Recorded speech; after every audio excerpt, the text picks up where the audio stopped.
सो उनके पास पहले से जनरेशन 1 उनका फॉर्च्यूनर था, फिर उन्होंने सेकंड, एक सेकंड सॉरी। बुरी बात।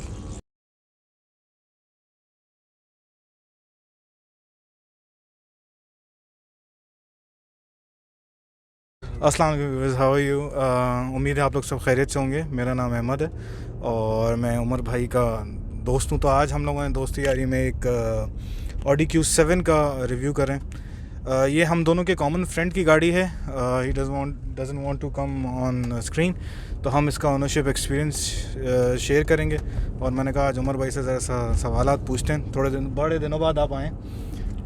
अस्सलाम वालेकुम। तो डिस्क्लेमर ये है कि वो भाई जिनकी गाड़ियों पीछे बैठे हैं वो कैमरे में नहीं आएंगे, तो शब्द उनके हैं, बोल हम रहे हैं। चित्र बना दिया हमें 3 इडियट्स का। आगे शालम भी हमारे साथ हैं आज। कैमरामैन जो है वो कैमरा के आगे हैं, जैसे आप देख सकते हैं। चलें स्टार्ट करते हैं।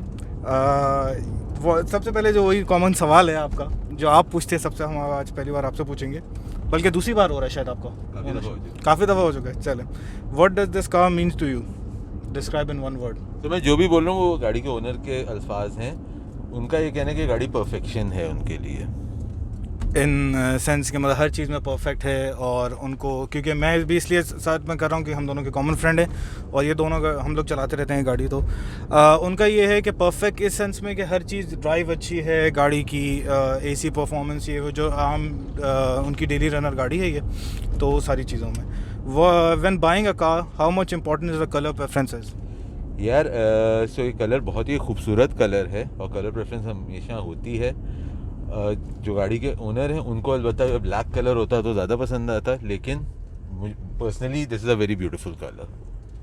और ये गाड़ी आपने कब से ओन की है और कितना टाइम हो गया इस गाड़ी को? 7-8 महीने हो चुके हैं।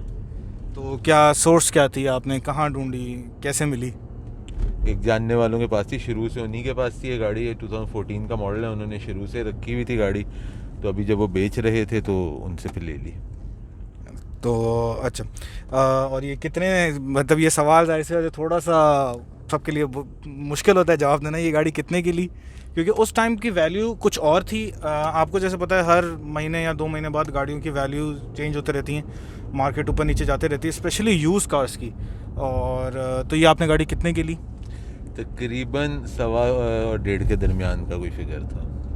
ठीक है। और जब ये आप ये गाड़ी देख रहे थे तो कोई और भी गाड़ी आपके दिमाग में थी, या सिर्फ यही स्पेसिफिक गाड़ी लेनी थी, या कोई और था, कंपैरिजन किया, क्या डिसीजन लिया इसके लेने में?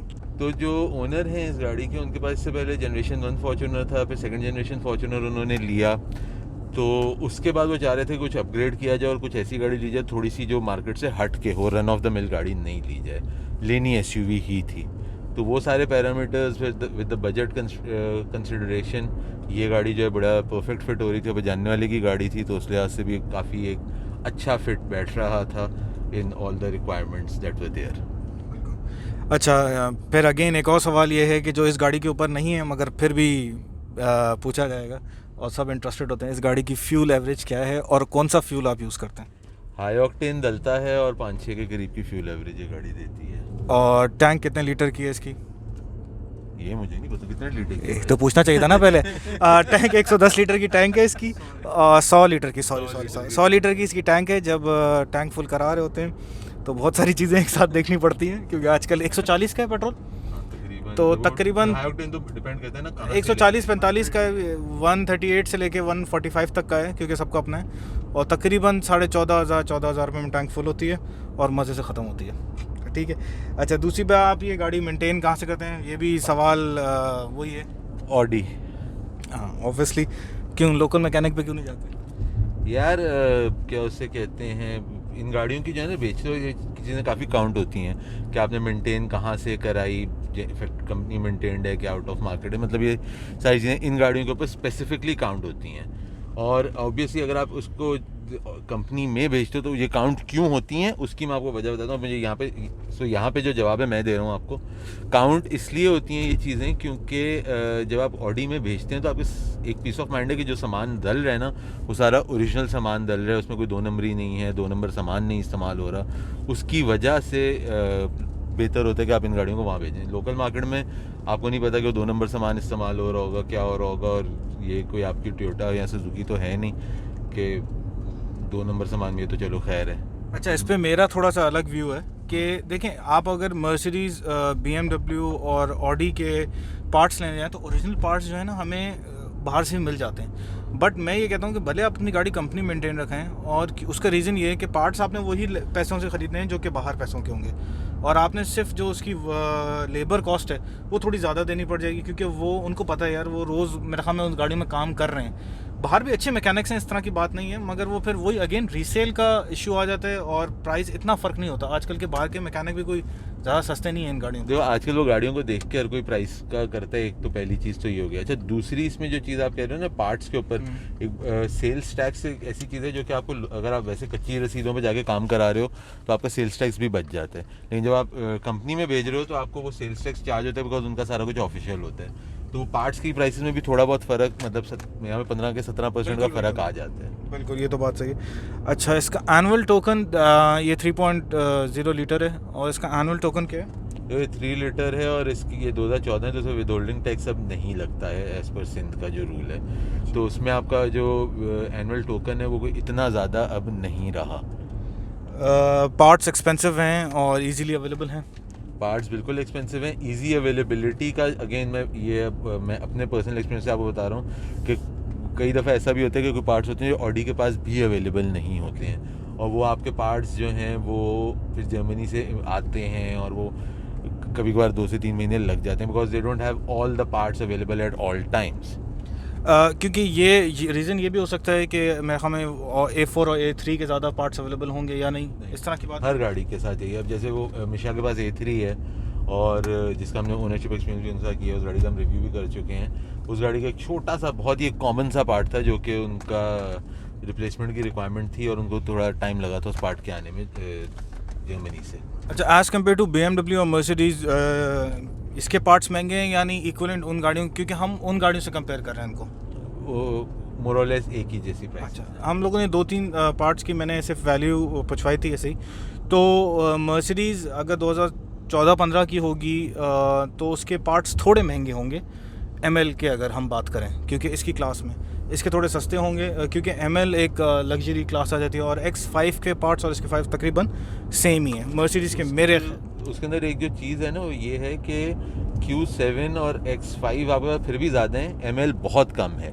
अगर आप इसको कंपेयर करोगे C class versus A4 versus 3 series, तो आपको उसमें मेरे ख्याल से 3 सीरीज़ के सबसे महंगे पार्ट्स होंगे, और A4 और C क्लास के आपको फिर कम प्राइस में मिलेंगे। इट्स ऑल अबाउट कि आपकी डिमांड एंड सप्लाई का गेम है कि कौन सी गाड़ी के ज़्यादा डिमांड है पार्ट्स की, और वो आपको बेहतर प्राइस में मिल जाएंगे। जिसकी डिमांड कम होगी उनकी चूँकि होल्डिंग लंबी रखनी पड़ेगी, तो उसके आपको प्राइसेस थोड़ी सी महंगी मिलेंगी। सेम एज जैसे कि हम 2005 या 6 की अगर हम वो उठाएं मर्सिडीज़, और हम BMW उठाएं, तो मेरे ख्याल में BMW के पार्ट्स महंगे हैं अगेन, कि वो कम गाड़ियां हैं। और 5 सीरीज़ जो है ना वो E60 जो है उसके पार्ट्स आपको इतने सस्ते नहीं, वो उसके सस्ते होने चाहिए क्योंकि उसके तो हर कोई मांग रहा होता है, तो गाड़ी हर वक्त ख़राब हुई होती है सर वो अच्छा, किसी के पास हो बुरा ना लग जाए। वो गाड़ी नो डाउट मैंने गाड़ी चलाई है 1-2 बार, गाड़ी मुझे बहुत पसंद आई, मेरे पास रखी नहीं है, चलाई है, ठीक है। तो मगर वो बहुत अच्छी गाड़ी है, और ये है कि उससे पर मैकेनिक से दोस्ती कर लें, दैट्स इट। वो बस मैकेनिक आपकी स्पीड डायल पे होना चाहिए, और एवैक ट्रक भी, हाँ। अच्छा, तो इसका नेक्स्ट क्वेश्चन ये है कि इसमें सबसे बेस्ट पार्ट आपको कौन सा लगता है इस गाड़ी में? फीचर क्या दें आप पार्ट का? Drive quality. Drive quality as compare to, अच्छा आपके पास इससे पहले कोई और गाड़ी जो रही थी उससे कंपेयर कर रहे हैं, जो फॉर्च्यूनर आपने बताई, या आप रैंडमली इसको कंपेयर कर वो अपनी गाड़ियों के साथ उसको अपग्रेड में देख रहे हैं कैसी, मतलब again it's the owners experience, तो owners likes the drive quality as best feature. अच्छा, और ground clearance obviously it's SUV, but ground clearance कैसी है? बहुत अच्छी है। जैसे ओनर जो हैं वो बड़े कंजस्टेड एरिया में उनका ऑफिस है, और वो रोज़ डेली ड्राइव करते हैं उसको माशाल्लाह। ऐसा नहीं है कि वो खड़ी रखें गाड़ी। तो पार्किंग फ्रेंडली है या नहीं? या पार्किंग फ्रेंडलीनेस है, बिकॉज पार्किंग सेंसर्स वगैरह लगे हुए हैं, रियर कैमरा है गाड़ी के अंदर, तो उस तरह से और फिर आप जब इस गाड़ी में तो आपकी एक एलिवेटेड पोजीशन होती है, तो आपकी विजिबिलिटी बेहतर हो जाती है, उस तरह से पार्किंग फ्रेंडलीनेस है। लेकिन जो पार्किंग फ्रेंडलीनेस नहीं है, गाड़ी का साइज़ बड़ा है, तो इस ऑब्वियसली अगर आपके पास कोई छोटी गाड़ी होगी तो आप उसको कहीं पे भी फिट कर सकते हो। इस साइज़ की गाड़ी को फिटिंग के लिए आपको इसकी प्रॉपर जगह उतनी चाहिए, तो आप खड़ी कर सकते हो। अच्छा, जब मैं और ओनर हम लोग कहीं निकल रहे होते हैं और हम खाने वाने पे या कहीं भी जा रहे होते हैं, तो एक ही कंसर्न होता है उनका भी और मेरा भी यार, कि गाड़ी तो पार्क कर दी है कोई, मतलब वो कोई स्क्रैच ना कर दे या कोई रिक्शा गिर ना वो जैसे क्रॉस कर देते हैं, बाइक गिर जाती है कभी कभार हवाएं, तो ये इश्यूज होते हैं इन गाड़ी के साथ, क्योंकि दैट्स इट। बाकी सेंसर्स वगैरह तो बहुत ईजी वो है। चीज़ एक ऐसी है कि वो आपके कोई भी गाड़ी हो, दैट कंसर्न इज देयर। मतलब मेरे पास अगर मेरी पास मेहरान भी होगी तो मुझे उसके साथ भी होगा कि यार मैं गाड़ी खड़ी करूँ तो कोई स्क्रैच ना लग जाए। अच्छा, वो नहीं, वो बंदे के ऊपर भी बिल्कुल डिपेंड बंदे, करता है, आपको मगर गाड़ी if you have two cars और एक कोई अच्छी गाड़ी है और एक कोई नॉर्मल आपकी डेली ड्राइविंग, जब आप अच्छी गाड़ी निकालते हैं ना, तो क्योंकि ये गाड़ियाँ ऐसी हैं कि मतलब मैं प्रेफर करता हूँ जो पक्की जहाँ पार्किंग हो वहीं लेके जाएं, अनटिल हम सदर वदर तो नहीं लेके जाएं। हाँ, दैट आई एग्री विद कि अगर मेरे पास 2 गाड़ियाँ होंगी तो मैं देखूंगा कि जहाँ जा रहा हूँ तो वहाँ पे मैं कौन सी गाड़ी लेके जाऊँ as per the parking thing in my mind. अच्छा, ये सबसे इंटरेस्टेड सवाल है, क्योंकि मैं इस सवाल का वेट कर रहा था, उन्होंने बड़ा मज़ेदार जवाब दिया था। एक फ़ीचर जो उस गाड़ी में कम है आपको लगता है? ब्लूटूथ। ब्लूटूथ तो है, नहीं, वो जो फ़ोन के साथ कनेक्ट नहीं होता ब्लूटूथ। फ़ोन के साथ भी कनेक्ट होता है। नहीं, उसमें गाने नहीं लगाता है ना, तो बेसिकली गाने नहीं लगाता, दैट्स द थिंग, कि गाने नहीं लगाता। और एक एक्सचेंज करना चाहें तो क्या चेंज करेंगे उसका? ये जो सीडी चेंजर यहाँ पे इतना बड़ा लगा है, ये निकाल लो और इसकी यहाँ पे ब्लूटूथ डाल दो, वो गाने वाला ऑप्शन। क्योंकि back in 2014 if I am not wrong, CDs का ज़्यादा वो था, ब्लूटूथ का था। यार सो ये जो मॉडल है ये बेसिकली 2005 में बना था ये गाड़ी, और 2015 में जाके इसका जनरेशन चेंज हुआ है। तो जो सीडी चेंजर वो 2005 में चलते थे, 2015 में भी लोग जो हैं वो डिजिटल म्यूज़िक की तरफ जा चुके थे। अच्छा, आप बैक इन टाइम अगर, अच्छा इसका सवाल का जवाब आपने पूछा नहीं था ओनर से, मगर मैं फिर भी आपसे पूछूंगा, देखें आप क्या जवाब देते हैं। अगर आप दोबारा जाएं तो यही गाड़ी खरीदेंगे या कोई और गाड़ी खरीदेंगे? अगर दोबारा 100% यही गाड़ी वो खरीदेंगे, मुझे पता है, उन पर भरोसा है मुझे। अच्छा, मुझे भी, मैंने भी ये सवाल उनसे पूछा नहीं है, बट 101% अगर हम दोबारा इस टाइम पे जाते हैं, क्योंकि एट दैट टाइम हम लोग साथ थे जब ओनर ये गाड़ी ख़रीद रहे थे, तो मेरा भी डिसीजन यही था कि उनके साथ कि यार पहले हमने जब गाड़ी देखी ना तो इट वॉज यूनिक। हम ड्राइव नहीं की थी, हमने बैठे थे, और नो डाउट उस गाड़ी ने फर्स्ट ड्राइव में ही इम्प्रेस कर दिया था, और दोबारा वो ही गाड़ी लेंगे। अच्छा, ये गाड़ी सिर्फ आप ही चलाते हैं या और भी कोई चलाता है? नहीं, देखो अभी ये भाई तो मतलब अभी मैं चला रहा हूँ, आप भी ये गाड़ी चलाते हो, बहुत सारे लोग चलाते हैं और हर एक को गाड़ी पसंद है ये वाली। अच्छा, ये हम कुछ स्पेसिफिक दोस्त हैं जिनको गाड़ी चलने को मिलती है, और हम लकी हैं हर कि कोई नहीं चलाता, यस, हर कोई नहीं चलाता, क्योंकि कुछ दोस्त मांगते हैं बेचारे, वो पीछे बैठे रहते हैं। ठीक है, शालिम भाई आपको नहीं बोल रहा, मगर वैसे बोल रहा हूँ, तो वो उनको गाड़ी नहीं मिलती, बट स्पेसिफिकली कुछ दोस्त हैं जिन पे ओनर का ट्रस्ट है, वो साथ बैठ के ओनर दे देते हैं, और अभी भी पीछे बैठे हैं, हम पे अकेले पे ट्रस्ट नहीं किया हुआ है ओनर ने।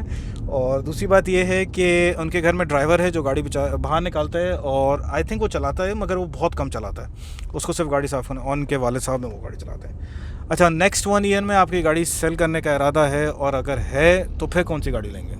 बिल्कुल उनका इरादा है अपग्रेड करने का, और इस दफ़ा अपग्रेड करेंगे तो इंशाल्लाह कायान का मोड है।